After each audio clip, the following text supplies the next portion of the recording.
नमस्कार, V news में आपका स्वागत है। मैं हूं संजना। आइए नजर डालते हैं आज की कुछ खास खबरों पर।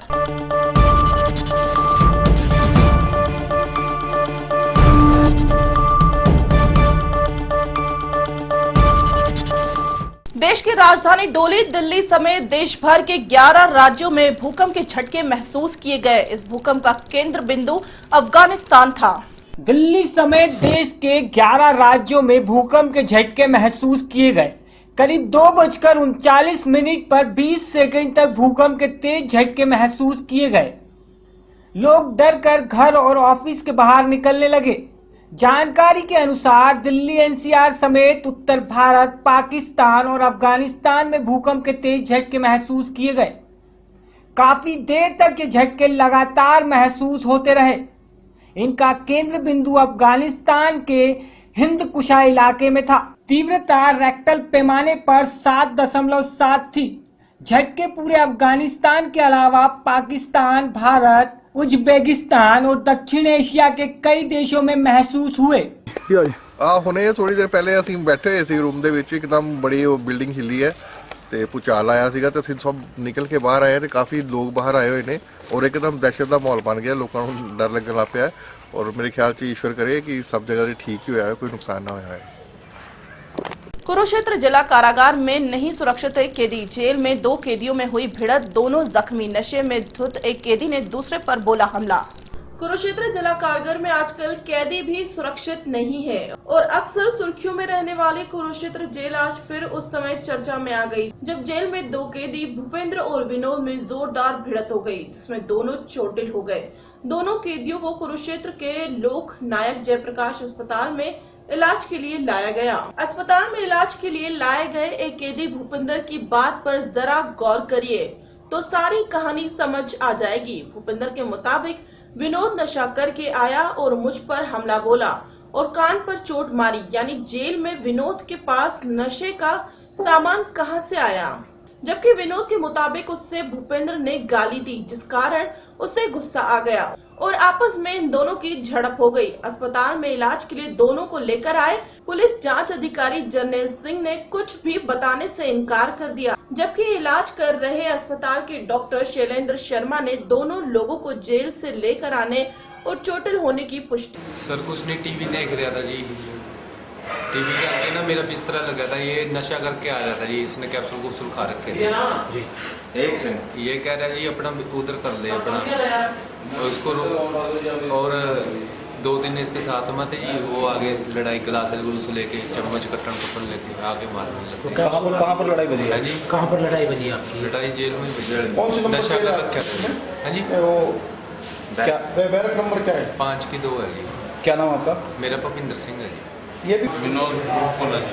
विनोद उर्पोला जी और फिर बोला सनोज चमलाल सनोज चमनलाल। कहाँ का? काश 323 लड़ाई झगड़ा में। क्या हुआ था? अच्छा थोड़े शब्द बता दें क्या हुआ? हाँ जी, क्या हुआ था? इसने आके जी मेरे को जड़ा बोलता जी, मेरे को पतंग कट हुआ है जी, मेरे को पतंग कट मेरे को किडनैप करा था हिमाचल में जी। इसने मेरे को जड़ा बोलता जी। उसके बाद ये देख लो, आप देख सकते हो जी, आप इसको देख सकते हो। तो फिर उसके बाद ये मेरे को गिलास दे गया जी, तो सारे कमरे गवाए जी। ठीक है जी। कहाँ पर लड़ाई बजी है? लड़ाई ब्लॉक के अंदर बजी जी।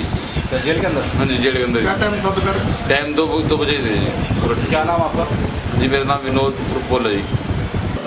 थोड़ा सा ऐसा कि आने डिस्ट्रिक्ट जेल से 2 कैदी आए हैं, उनका आपस में झगड़ा हुआ है और एक के कान पे चोट है, एक के थोड़ी बहुत चोटें और हैं। वैसे उनकी जनरल कंडीशन स्थिर है, रक्तचाप और पल्स रेट ठीक है और उनको आवश्यक उपचार के बाद हम वापस जेल भेजें और ताकि वो कल आके अपने जो भी हमने एक्सरे एडवाइस किए हैं और स्पेशलिस्टों के वो ओपिनियन लिस्ट। कैदी हैं दोनों कैदी।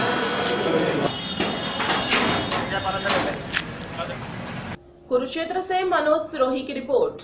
सामाजिक न्याय एवं अधिकारिता राज्य मंत्री कृष्ण कुमार बेदी ने कहा कि किसनपेड़ा की घटना बेहद दुखद है, उस पर राजनीति नहीं होनी चाहिए। सामाजिक न्याय एवं अधिकारिता राज्य मंत्री कृष्ण कुमार बेदी ने कहा कि सनपेड़ा की घटना बेहद दुखद है और उस पर राजनीति नहीं होनी चाहिए। उन्होंने कहा कि सरकार ने तत्परता से जहां दोषियों को पकड़ा, वहीं लापरवाह अधिकारियों को भी तत्काल दंडित किया। सर्किट हाउस में पत्रकारों से बातचीत करते हुए बेदी ने बताया कि कैथल की भूमि पर इस महोत्सव में मुख्यमंत्री मनोहर लाल मुख्य अतिथि के रूप में शिरकत करेंगे, जबकि हरियाणा के सभी केंद्रीय मंत्री, सांसद और विधायक पहुंचेंगे। इस महोत्सव में प्रसिद्ध गायक हंसराज हंस आकर्षण का केंद्र रहेंगे। इस महोत्सव में हरियाणा प्रदेश की तरफ से हर समाज के लोग शिरकत करेंगे। उन्होंने कहा कि भाजपा की केंद्र सरकार प्रधानमंत्री नरेंद्र मोदी और हरियाणा प्रदेश में मुख्यमंत्री मनोहर लाल के नेतृत्व में पिछले साल से महान ग्रंथ की नीतियों का अनुसरण करते हुए सबका साथ सबका विकास करने का काम किया जा रहा है। इस सरकार के राज में हर वर्ग को ऊपर उठाने के लिए प्रयास किए जा रहे हैं। लोगों को वहां पर आमंत्रित करने के लिए पूरे हरियाणा भर का हमने दौरा किया है। हम यही चाहते हैं कि हरियाणा का प्रत्येक गांव से बसने वाला मजदूर, किसान, व्यापारी वहां पर पहुंचे। भगवान वाल्मीकि जी का एक वाल्मीकि जाति के से बाहर निकाल के पूरे समाज के अंदर उनकी एक छवि और उनकी विचारधारा का प्रचार प्रसार हो। इस नीति को लेकर हम 24 अक्टूबर को कैथल में संकल्पित होंगे। एक बहुत दुखदायी घटना घटी है। परिवार में से 2 मासूम बच्चों की दरिंदों ने जान लेने का काम किया। ये बड़ी दुखदायी घटना है। परंतु हरियाणा सरकार के लोकप्रिय मुख्यमंत्री माननीय मनोहर लाल जी ने तुरंत पुलिस और अपने प्रशासन के जिन लोगों की गलती थी उनको दंडित करने का भी काम किया। और परिवार के साथ हमारी सरकार की और मेरी व्यक्तिगत तौर पे, क्योंकि मैं इस डिपार्टमेंट का मंत्री हूँ, हमारी पूरी परिवार के साथ संवेदनाएँ हैं।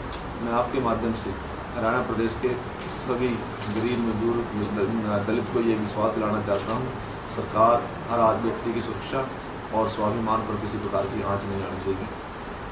तो शव रख कर बैठे, संस्कार नहीं कर, सड़क पर रख कर बैठे हैं, तो अपील रहेगी आपकी? वो हम अभी उनसे अपील कर रहे हैं जो मासूम जाने इस दुनिया से चली गई है। होने का कि कोई किसी का बस नहीं चलता, परंतु सरकार ने जितनी तत्परता से दोषियों को पकड़ने में और अधिकारियों को दंडित करने का काम किया है, हम सरकार की संवेदनशीलता के साथ हम उनको ये भी विश्वास दिलाना चाहते हैं कि उनको न्याय दिलाने में किसी प्रकार की कसर नहीं छोड़ेंगे। राजनीति हो रही इस मुद्दे पर, राहुल गांधी पहुंचे वहाँ पे भी, सभी नेता पहुंच गए। इतना संवेदनशील मुद्दा की घड़ी में राजनीति नहीं होनी चाहिए।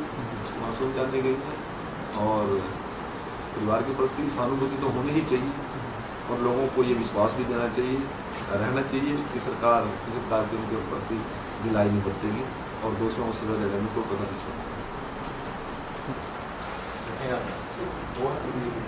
मैं आप सभी को भी आमंत्रित कर रहा हूँ कि मेरा प्रत्येक व्यक्ति वहाँ पहुँचे। भगवान वाल्मीकि जी की जो शिक्षा दीक्षा है उसका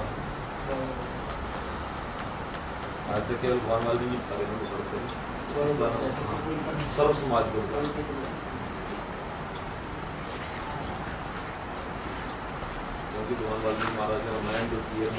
bureau report, V news.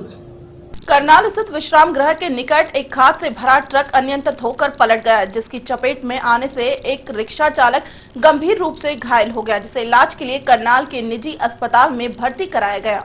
Karnal स्थित विश्राम गृह के निकट आज एक खाद से भरा ट्रक अनियंत्रित होकर पलट गया, जिसकी चपेट में आने से एक वाहन चालक गंभीर रूप से घायल हो गया, जिसे इलाज के लिए करनाल के एक निजी अस्पताल में भर्ती कराया गया। वहीं ट्रक चालक मौके से फरार हो गया। यहाँ आपको बता दें कि जिस समय ये हादसा हुआ उस समय विश्राम गृह पर भारी मात्रा में पुलिस बल तैनात था, क्योंकि अभी कुछ ही समय बाद यहाँ से सीएम का काफिला गुजरना था।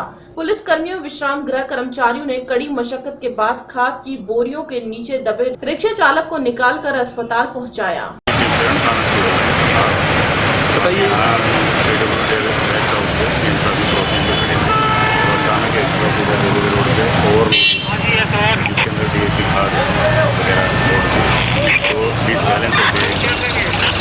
गिर गया और एक फूल पौधे वाला जा रहा था जो अचानक भागते हुए एकदम से चल के गिर गया और जिसको हम निकाल के वो बच गया और उसको हॉस्पिटल पहुँचा।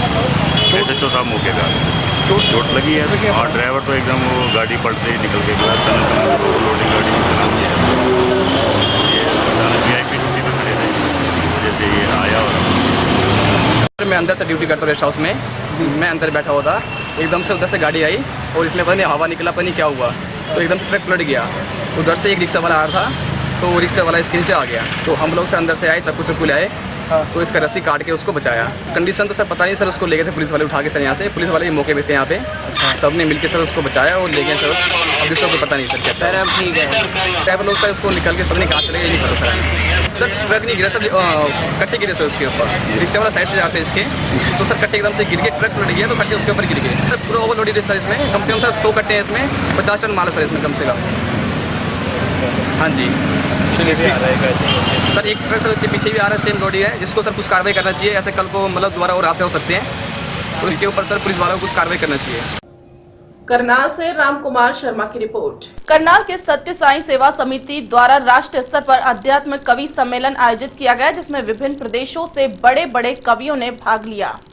करनाल के सत्य साई सेवा समिति द्वारा राष्ट्रीय स्तर पर अध्यात्म कवि सम्मेलन आयोजित किया गया, जिसमें विभिन्न प्रदेशों से बड़े कवियों ने भाग लिया और जनता में अध्यात्म व देशभक्ति की भावनाओं को जागृत करने का अनूठा प्रयास किया। इस सम्मेलन में कवियों ने अपनी कविताओं के माध्यम से देश की संस्कृति, सभ्यता की रक्षा व समाज को सही दिशा दिखाने का प्रयास किया, जिसमें मानव मूल्यों पर आधारित विषय सत्य, धर्म, शांति, प्रेम, अहिंसा व त्याग जैसे विषयों पर जोर दिया गया।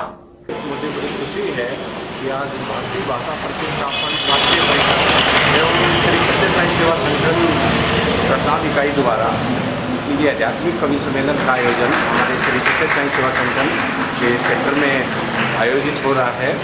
और इससे भी बढ़ के मुझे ये खुशी है कि इस साल हम भगवान बाबा का 90वां जन्म वर्ष पूरे साल एवं सत्य साई सेवा संगठन की 50वीं वर्षगांठ मना रहे हैं। और इस आध्यात्मिक कवि सम्मेलन का हमारे सेंटर में होना हमारे लिए बड़े गौरव और बड़ी आनंद का विषय है। हम सब साई सेवक हमारे जो संगठन से जुड़े हुए हैं, इस कार्यक्रम को फैसिलिटेट करने के लिए इसके आयोजित ऐसा है, ये हमारे देश की जो राजभाषा है वो हिंदी है, लेकिन हिंदी में काम नहीं हो रहा है। जब तक ये राजभाषा राष्ट्रभाषा में परिवर्तन नहीं होगी, तब तक इसका हिंदी का उद्धार नहीं हो सकता। मैनपुरी से और आपके कानपुर से, मध्य प्रदेश से और करीब हिंदी भाषी जितने भी प्रांत हैं, सभी प्रांतों से मैं समझता हूँ कि इस समय काफ़ी ऐसे वैज्ञानिक हैं, 1000 से ऊपर हैं करीब वैज्ञानिक जो इस संस्था जुड़ चुके हैं और अच्छा काम चल रहा है। करनाल से रामकुमार शर्मा की रिपोर्ट। खबरों में फिलहाल इतना ही, मुझे दीजिए इजाजत, नमस्कार।